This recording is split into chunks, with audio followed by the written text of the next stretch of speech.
তুমি যদি নিজেকে পরিবর্তন করতে চাও, এই রমজান মাসের চেয়ে ভালো সময় আর একদমই হয় না। এই মাসে আমরা আমাদের পাপ কাজ থেকে বিরত থাকতে পারি, আমাদের সোশ্যাল মিডিয়ার ইউজটাকে একদম কমিয়ে দিতে পারি। একইভাবে আমরা আমাদের মনোযোগটাকে ফিরিয়ে এনে আমাদের পড়াশোনায় মনোযোগটা দিতে পারি এবং পাশাপাশি আমরা যে বিষয়গুলোতে দুর্বল, যে বিষয়গুলো আমাদের ভয় পাচ্ছে, যে বিষয়গুলো আমরা চেঞ্জ করতে চাচ্ছি, সেগুলো একত্রে রমজান মাসে শুরু করতে পারি। আজকের ভিডিওতে আমরা শিখব যে কিভাবে আমরা এই রমজান মাসকে ইবাদতের পাশাপাশি নিজেদের শ্রেষ্ঠটুকু বের করে আনার জন্য কাজে লাগাবো। প্রথমে ফোকাস নিয়ে কথা বলি। আমরা সবাই অনেক বেশি ডিস্ট্র্যাক্টেড, কিন্তু রমজানে আমরা কি রিল স্ক্রল করব, আমরা কি সোশ্যাল মিডিয়া দেখব, আমরা কি অবাঞ্ছিত ভিডিও দেখব? এতে যদিও ভিডিওটা খারাপ নাও হোক, কিন্তু সময়ের অপচয়। আর রমজানের এত বরকতময় সময়টা আমরা যদি অপচয়ে কাটাই, তাহলে এটা আমাদের জন্য কতটা খারাপ পরিণতি নিয়ে আসতে পারে।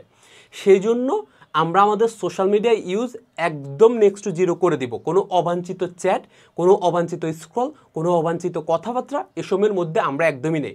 শুধুমাত্র যদি আমাদের কোনো ক্লাস থাকে, কোনো ব্যাচ থাকে, সেখানে জয়েন করব এবং তারপর বেরিয়ে আসব। এতে করে আমাদের মনোযোগ অনেক বেশি বৃদ্ধি পাবে। আমরা আমাদের স্মার্টফোনের ওপর কন্ট্রোল করতে পারবো। যেহেতু রমজান, আমরা নিজেকে বলতে পারবো যে আমি রোজা রাখছি, তার পাশাপাশি আমি যদি এই ধরনের কাজ করি তাহলে আমার আর রোজা রাখার মানেটা কি রইল, তাই না?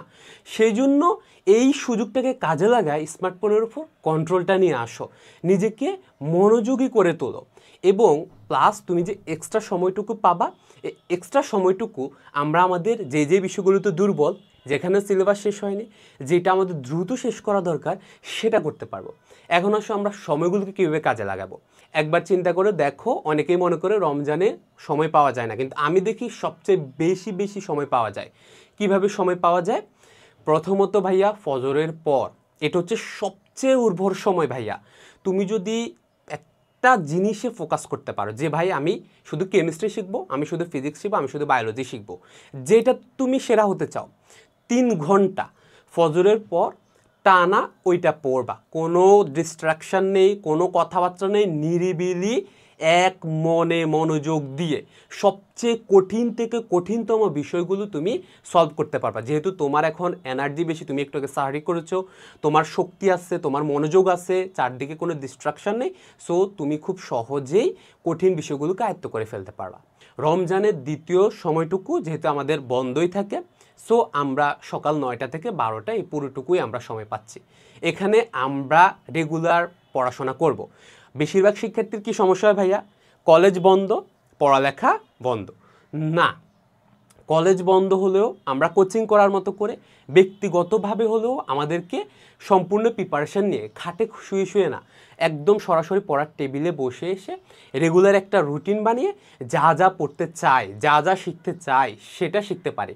যেহেতু একটু পর পর নাস্তা করার অভ্যাস নাই, একটু পর খাওয়ার দরকার নেই, একটু পর এদিক থেকে দরকার নাই, একটু পর চাইলেও কি ফোনটা স্ক্রল করতে পারছো না, কেননা তুমি রোজা রেখেছো, তুমি চাও না যে ফোনটা স্ক্রল করি, সময়গুলো নষ্ট করি।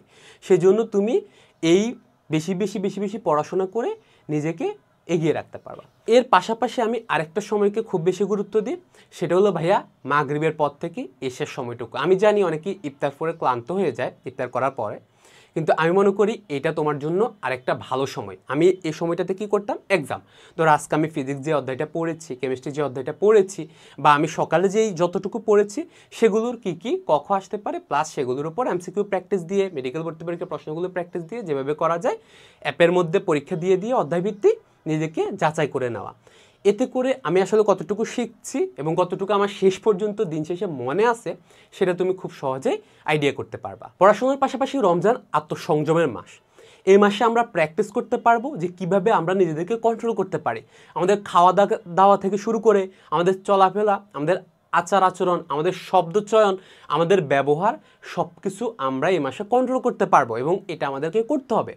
এতে করে আমরা আরও বেশি ডিসিপ্লিন কীভাবে চলা যায়, আরও বেশি ভালো অভ্যাসগুলো কীভাবে গড়া যায়, খারাপ যে অভ্যাসগুলো আছে সেগুলো 1 মাস আমরা ত্যাগ করতে পারলে ইনশাল্লাহ আমরা সামনের সময়গুলোতে আরও ভালোভাবে ত্যাগ করতে পারবো।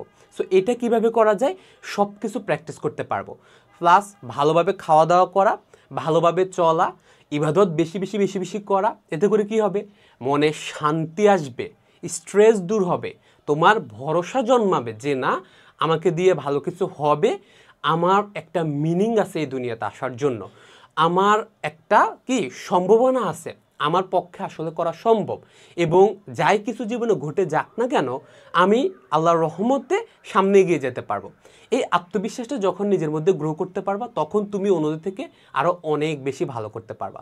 সো আমি আশা করি পুরো রমজান মাসে ভাইয়া ছোট ছোট করে একটা কিছু রুটিন বানাও, ছোট ছোট করে প্র্যাকটিস করো, সর্বোচ্চ সময়টুকু ইবাদতে, পড়াশোনায়, ভালো অভ্যাসে কাজে লাগানোর চেষ্টা করো, এবং খারাপ অভ্যাসগুলো ত্যাগ করে একদম সম্পূর্ণ ত্যাগ করে ফেলতে হবে।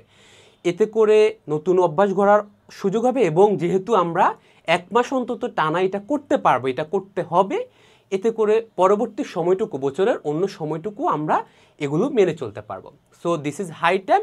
যারা এতদিন ধরে ডিস্ট্রাক্টেড হয়ে আছো, এতদিন ধরে ভালো স্টার্ট করতে পারছো না, সুন্দর করে রুটিন মানতে পারছো না, কোথা থেকে পড়বো, কীভাবে শুরু করবো পারছো না, একটা সুন্দর রুটিন করে আজকে থেকে, এখন থেকে ধীরে ধীরে শুরু করো, পুরো রমজান মাস জুড়ে সেটা পালন করতে থাকো। আশা করি ইনশাল্লাহ রমজান শেষে তুমি এক নতুন মানুষে পরিণত হবে। ভালো ও সুস্থ থাকো, সবার জন্য শুভকামনা রইল, এবং আল্লাহর কাছে প্রার্থনা করি যেন আমরা সবাই এই রমজানটাকে ভালোভাবে কাজে লাগাতে পারি, ভালোভাবে ইবাদত করতে পারে, আমাদেরকে পরিশুদ্ধ করে তুলতে পারি। এই দোয়াই রইল।